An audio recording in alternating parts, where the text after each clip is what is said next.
bawah terik matahari. Pekebun durian bekerja dengan tekad yang tak terhenti, memupuk tanah, menanam benih, menunggu hasil yang pasti.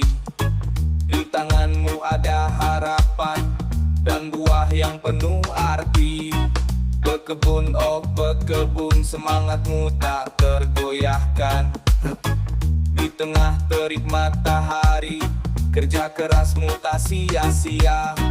Pekebun, oh pekebun, kau pahlawan di kebun ini. Setiap tetes keringatmu membawa kebahagiaan bagi kami. Cuaca berubah, tantangan datang silih berganti, namun tekadmu tak pernah pudar, terus melangkah tanpa henti. Senyum di wajah meski lelah menyapa, karena hasil jerih payahmu selalu membanggakan kita.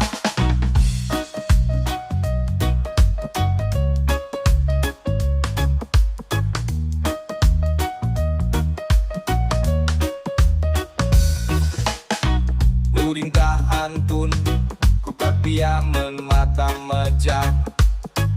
Dikibur padakan jari, pemacu riaman pakanja. Namun tanjakan semata lasang, pada simpuru pada kemendawajah. Setindak pakasi katamu akan menjapat ikupas lasam. Pekebun, oh pekebun, semangatmu tak tergoyahkan. Di tengah terik matahari, kerja kerasmu tak sia-sia. Pekebun, oh pekebun. Halo, assalamualaikum warahmatullahi wabarakatuh. Bos-bosku pecinta durian, pekebun durian, penghobi durian, penjual durian, juga broker durian di seluruh Nusantara, bosku. Alhamdulillah kita bisa bertemu kembali ya bosku ya, di video Bagrik Fishing chapter durian. Lagi di kebun bosku, biasa rutinan ya, 2 minggu sekali untuk penyemprotan insektisida, fungisida, pupuk daun, dan juga perekat bosku. Di kali ini biasa rutinan itu aja bosku ya, 2 minggu sekali saya ke kebun. Untuk di musim kemarau ini tentunya untuk penyiraman tetap 2 hari sekali sampai meluber ya. Jadi saya nggak bisa menakar ya. Kalau dari 1000 liter toren itu bosku ya, 1000 itu ya, di sana itu ya, itu untuk penyiraman 5 pohon durian bosku ya. Jadi kurang lebih 200 liter, kurang lebih. Itu tidak bisa jadi patokan karena bagaimanapun banyak faktor lain ketika penyiraman ya bosku. Tapi tentunya dipastikan saja pohon itu terlihat sehat di musim kemarau ini. Jadi itu adalah salah satu patokan ketercukupan air. Jadi air itu penting bosku ya. Kalau menurut saya itu nomor 1 air, yang kedua pengolahan tanah, yang ketiga mungkin yang lain-lain itu seperti penyemprotan fungisida, insektisida ya. Jadi masing-masing itu punya peranan penting untuk bisa pohon berkembang dengan baik bosku. Tentunya dengan kondisi pohon seperti ini, alhamdulillah kalau menurut saya sendiri sih berhasil dengan umur 1,5 tahun dengan kondisi seperti ini ya bosku ya.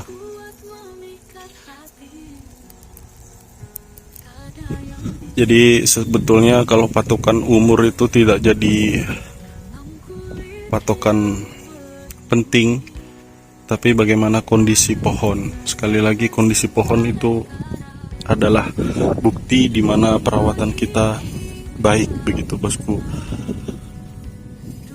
Ibu Sangking umur 1,5 tahun ya, lebih 2 minggu lagi terubus, tapi memang terubusnya sendiri ya begini. Ini Musangking. Musangking itu daunnya begini bosku ya, lancip. panjang dan lancip dan nggak melengkung ya, nggak melengkung jadi datar ya. Ini saking ini lancip bosku. Ini habis saya semprot lagi terubus tuh.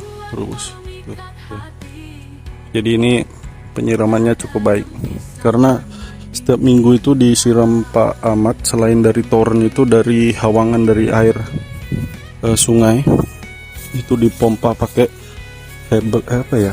pakai pompa yang biasa buat ngairin sawah itu bos.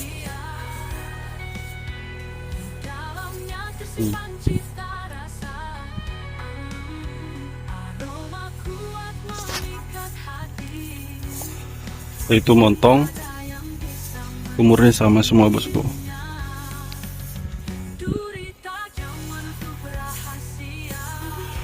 Ya, inilah contoh kalau pohon dirawat ya, bukan sombong bosku, tapi ya kalau dirawat memang akan lebih bagus ya, lebih bagus dan terlihat enak.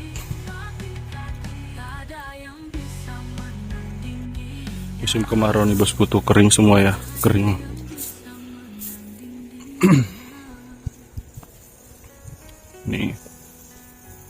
Ini montong, daunnya hijau pekat dan paling keker. Sepertinya dia paling subur di sini bosku.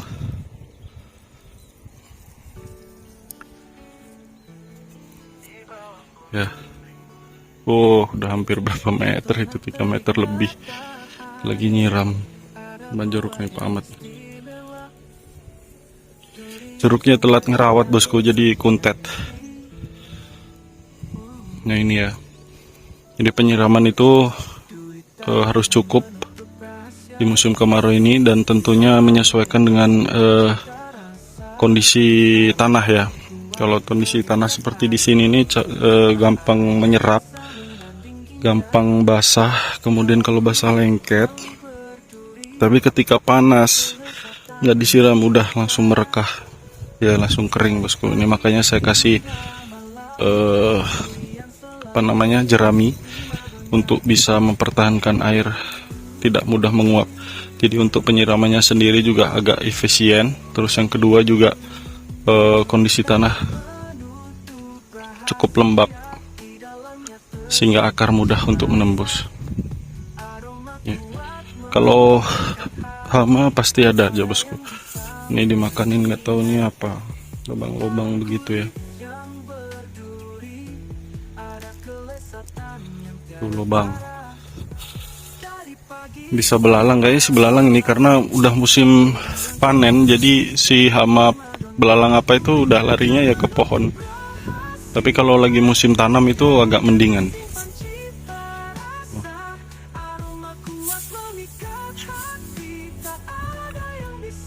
Ya terlalu pendek ya.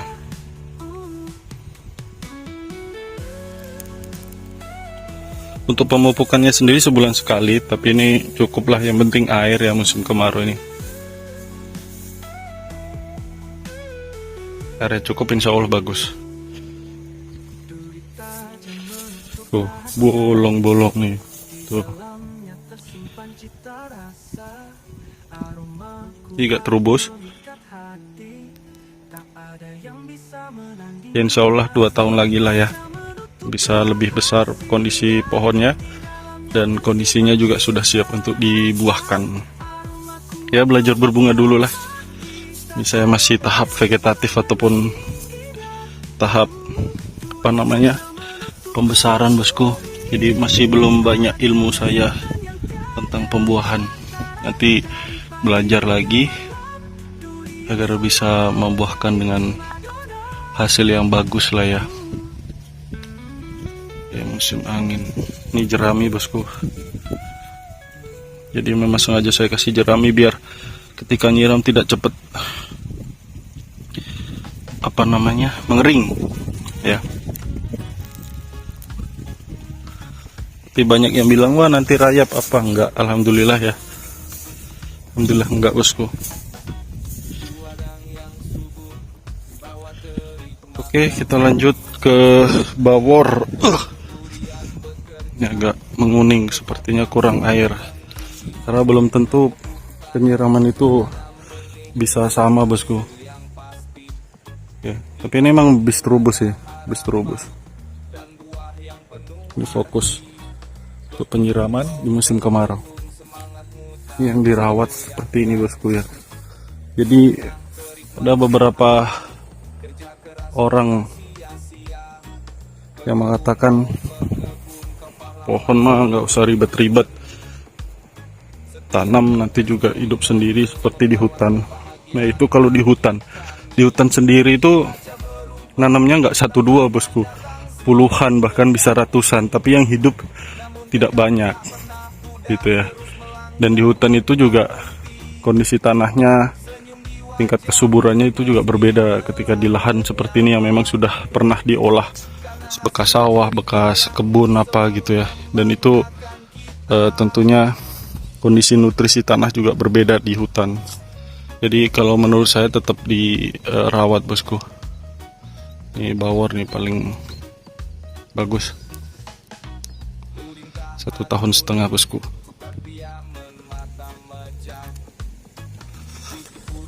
Jadi bos-bosku yang sudah tanam 1, 2, 3 tapi pertumbuhannya masih kurang bagus, padahal tanah sudah digemburkan, udah bagus, penyiraman sudah cukup, pemupukan juga cukup, udah sesuai, tapi ternyata tidak disemprot ya, tidak disemprot fungisida maupun insektisida. Itu juga akan timbul masalah bosku ya. Kenapa? Karena memang pohon juga butuh perlindungan, proteksi bosku. Jadi fungsinya insektisida, fungisida, anti jamur dan juga anti hama itu untuk melindungi pohon. Kenapa? Karena ya memang di alam ini banyak sekali hama, jamur yang disebabkan dari lingkungan ataupun kondisi daerah masing-masing begitu ya. Nah itu perlu dilindungi bosku. Contoh seperti jamur gitu. Kalau sudah menghinggap di pohon, otomatis pohon akan terhambat bosku pertumbuhannya. Yang harusnya memproduksi makanan, berfotosintesis akhirnya terganggu sehingga pembuatan makanannya tidak maksimal. Otomatis pohon juga tidak bisa menyerap dengan baik. Nah, jadi bos-bosku yang tanam 1, 2, 3 di halaman rumah, seyogyanya sebaiknya tetap beli bosku yang namanya insektisida ya, anti hama, serangga, ulat, kutu kebul, wereng, kemudian fungisida, anti jamur gitu ya, mereknya apapun, kemudian pupuk daun. Itu beli aja 1 botol ataupun 1 kemasan lah. Itu bisa buat 1 atau 2 tahun bosku kalau penyemprotannya cuma 2 minggu sekali dengan dosis rendah. Insya Allah irit lah, tidak banyak biaya. Nah itu harus rutin ya.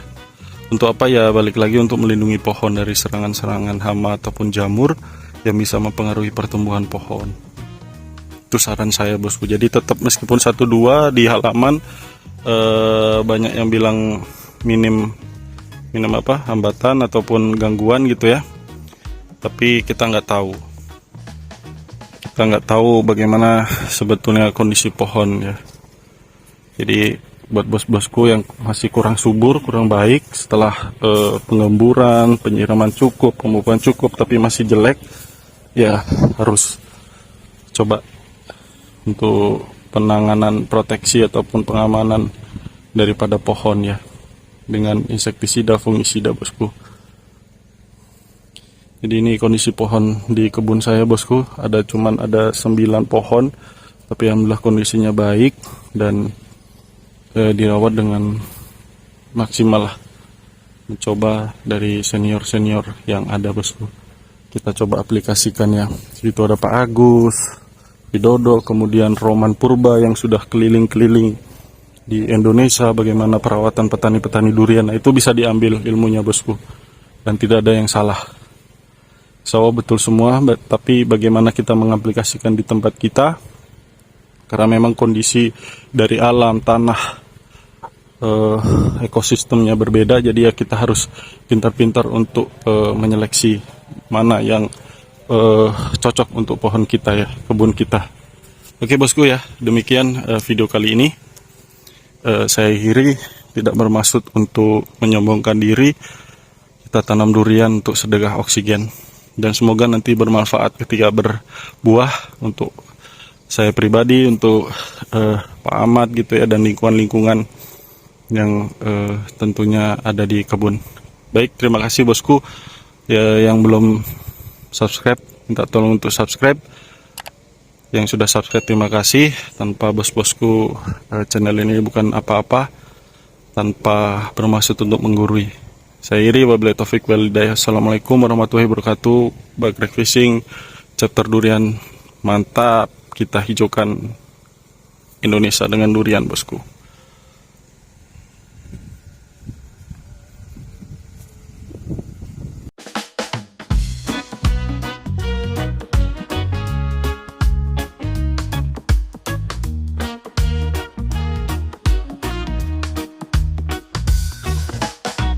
Di ladang yang subur, di bawah terik matahari, pekebun durian bekerja dengan tekad yang tak terhenti.